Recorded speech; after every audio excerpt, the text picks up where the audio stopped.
That time wasn't the first or last that an old woman sat in the park. Her name was Gloria, an 86-year-old retired actress. Oh, how she made heads turn in her past with a kind smile and a daring wink. She sat in a modest pink dress surrounded by sparrows looking for a speck of attention. She came to the park every day for a ritual she and her late husband Walter shared. Unlike Gloria, he didn't look especially attractive when they had first met, but Walter wore a certain charm in his how do you do smile. He passed the week before and Gloria couldn't think of what to do with herself. She took out a bag of birdseed given to her for free from a tattooed girl in the pet shop. Gloria felt benefits to being a cute little old lady sometimes. Still, her heart sank heavy and feeding the birds made her feel safe. The wind gusted and moved her silver hair as she looked into the eyes of one of the fragile friends in front of her. "Oh, Walter," she muttered to the bird like it contained her husband's spirit. "What am I to do now? I could use one of your well-timed answers." A younger man in a suit pranced up as he wheezed like he finished running from something. He smirked at Gloria with a certain affection and asked, "Do you mind if I sit here, young lady?" "Oh, my no. So long as you don't scare the birds away." "I wouldn't dream of it," he said as he sat. Gloria glanced at the man out of the corner of her eye. He didn't appear impressive or distinct, another man in a suit going through life in a hurry. Walter was like that for a while, but retirement slowed him down to appreciate the right things. "I came here with my husband, before he died," she confessed to her own surprise. The sparrows and even a few crows used to jump to his leg for some seeds. "He must have been especially special," the young man said. "No, darling. Not to anyone but me." "Tell me about him," the young man prompted with delicacy. "I pride myself on a long memory and would gladly record his story." "Oh, you're very kind," Gloria replied as she admired into his brown eyes.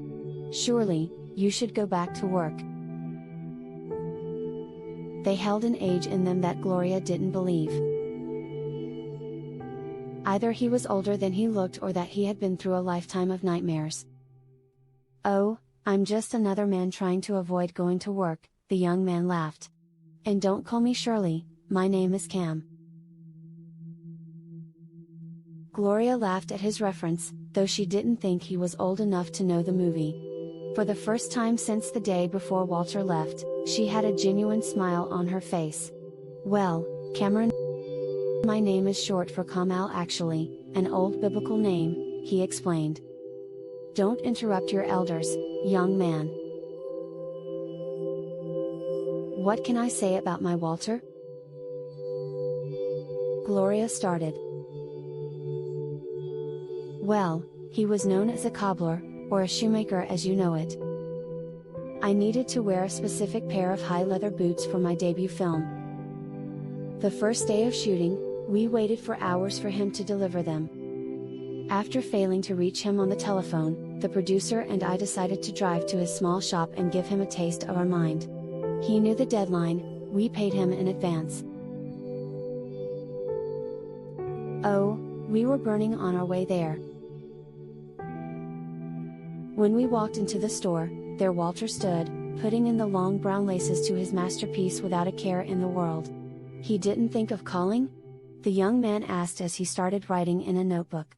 Gloria wondered if what he wrote related to Walter or his tale. "Well, he lost himself in the flow of things. He shot up and said, 'Sorry, I was waiting for the lacquer to dry.'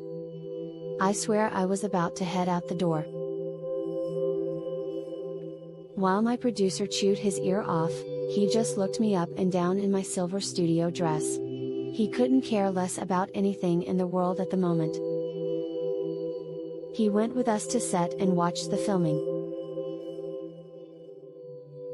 After the day ran out and I was sweaty with my makeup running, he walked up to me with flowers. He said, it wouldn't be proper to leave without apologizing. "Are you hungry?" And we fell in love. 4 years later we were married. What came next for Walter?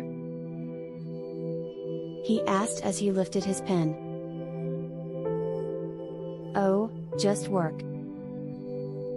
I stopped acting when I had made enough money and stayed at home," Gloria replied.